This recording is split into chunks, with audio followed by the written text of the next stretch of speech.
Okay, let's talk then about the economic impact of these rolling blackouts, stage 6 history for Eskom, and bring in economist from Econometrics, Dr. Azar Jammine. Dr. Jammine, a very good evening to you. Thank you so much for coming in. So, we have just had our reporter Samkele Maseko speak to the Public Enterprises Minister Pravin Gordhan, also the Eskom board chairperson Jabu Mabuza, who are all saying that the stage 6 that we're in now is due to a number of reasons. We've got the wet coal, we've got the situation at Medupi, the unforeseen emergency that we learned about tonight, and of course the everlasting issues about aging infrastructure. But they insist that this is not going to be a recurring situation, at least stage 6. Do you believe that reassurance? I do believe that reassurance because I do believe that the bad weather has played some role here.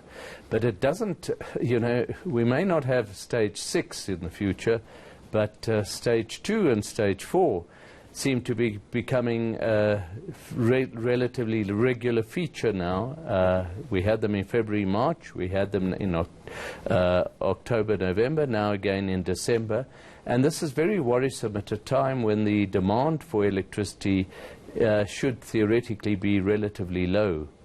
And it speaks to the fact that we are not doing enough maintenance work on the old power stations. And then with the new power stations, we keep having design problems because quite clearly those new power stations were built far too quickly and on specs that were influenced by corrupt people as well, who wanted to get the job done so that they could get a lot of money for it, and now we're paying the price with poor design problems. I'm still stuck on the issue of this wet coal and the weather. I mean, you have a South Africa that since 2007, 2008 has known that we're in quite a precarious situation as far as power supply is concerned. Yet, I think 3 years ago as well, we were told about coal that got wet. Why is it that a power utility like Eskom is unable to prepare adequately for such an eventuality? It's precisely because they haven't done enough maintenance work. I think in the days of old, there would be enough reserve capacity to be able to actually accommodate such a situation, and we don't seem to have it right now.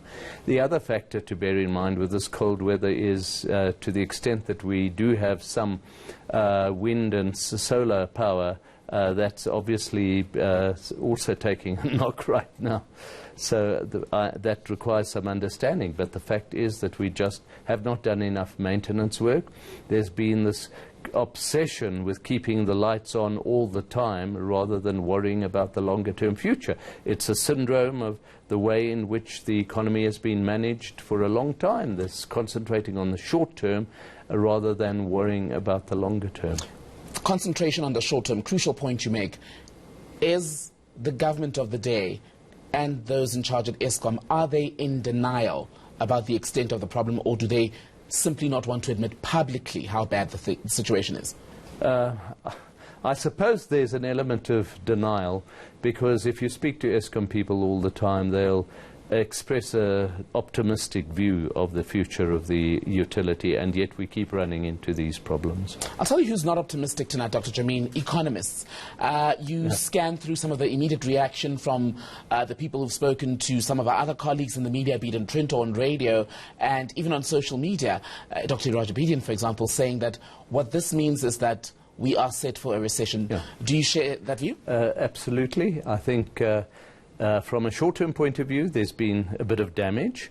We don't know how much, because we don't know how long this is going to last. But certainly it is just dampening business and consumer confidence.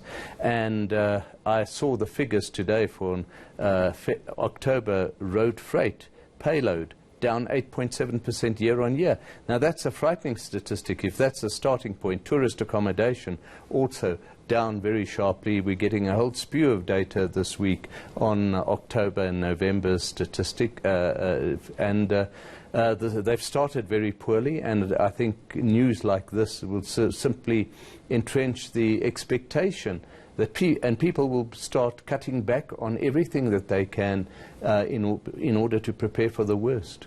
Does this render much of the efforts from the investment and job summits of this year basically compromised? You know, compromised is the right word.